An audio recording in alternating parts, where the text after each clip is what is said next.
Stevia extract can run you almost $20 for 2 ounces. So why not make it at home? Hi, I'm Rachel and welcome back to Auxhart Gardening. Today I'm going to show you how to make your very own stevia extract from the stevia plant. So stevia isn't actually that hard of a plant to grow. I had no trouble with it here in zone 7B. I planted my seeds in the spring with everything else, and now I have this big beautiful plant in front of me.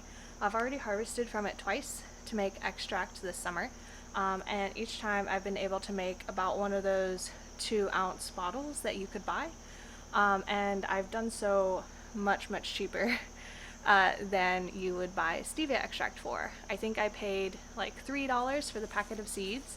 It only took one seed to get this plant, and I think the rest of the ingredients total about $2 to $3 a bottle, you know, if you were to, parse it out by the bottle.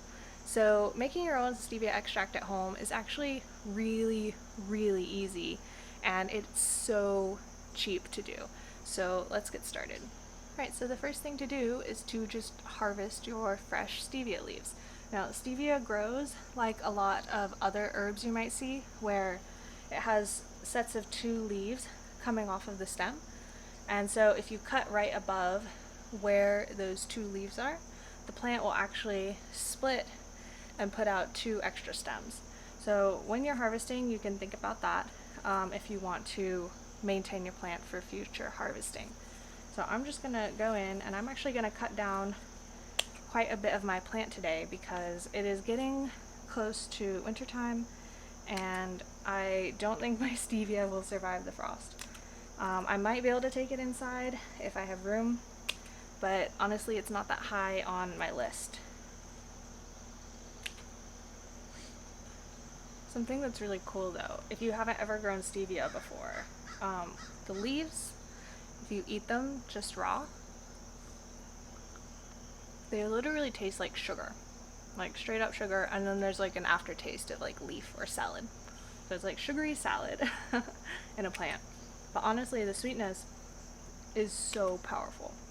It becomes very apparent why this is such a good natural alternative sweetener. Alright, so this is the stevia that I've harvested. We are going to take it inside and I'm going to show you the next step. Alrighty, so all I've done is I've pulled off my leaves and put them in this jar. This might be a good time to mention that you can do this with dried stevia as well as fresh, and it's the same process either way. So I've got my leaves in a jar, and I'm going to take the cheapest vodka that money can buy, and I'm just going to cover my leaves with it and leave them out on the counter for 24 to 48 hours. A lot of extractions actually do take longer than this, but in this particular instance, if you leave it longer than that, it will go bitter. So after we're done letting it sit, we'll come back and we will boil off the alcohol for the final product. Hey, well, here we are 2 days later. You can see I've got something that kind of resembles seaweed in here. And so the next step is optional. What I'm going to do is just warm it up and get some of this alcohol out. And that actually is just going to make it a little bit sweeter and a little more condensed.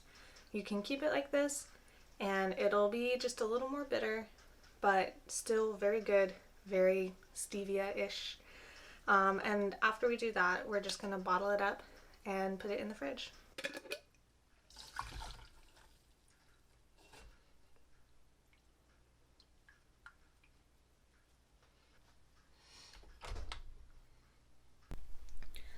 So something important to clarify here is that we are not trying to like fully boil the solution.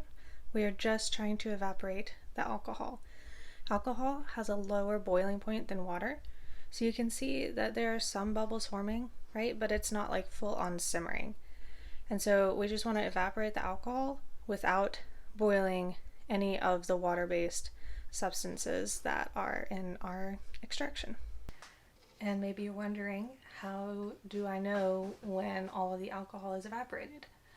And my very simple way of doing this is to take a whiff. And if you can still smell the alcohol coming off, then there's still some in there. It's as simple as that. Something else to think about is the alcohol I used, the vodka, was 40% alcohol by volume. So I'm looking for about a 40% decrease in the volume of my liquid to assume that I've gotten out all of the alcohol. It's just another way to look at it to make sure that you're actually reducing it enough. The final indicator that you're done will be if you have your pan at the same temperature setting that it was at, and the bubbles have slowed down or stopped entirely. That's a good indication that most of the alcohol has evaporated or boiled off, and the water is now not hot enough to boil. Alright, so here is what I have left. It is much lower volume, as you'll notice. And from here, I can keep it in this jar and put it in the fridge. Or what I've done with previous batches is put it in a little dropper bottle. That way you can easily put little drops of it in whatever you're doing. Mainly I'm adding it to coffee. So little dropper bottles are good, but you can just keep it in any glass jar as long as it's in the fridge. And that's all there is to it. That's all there is to making stevia extract. I hope you enjoyed this video. Please do like and subscribe, and I will see you guys next time. But until then, happy gardening.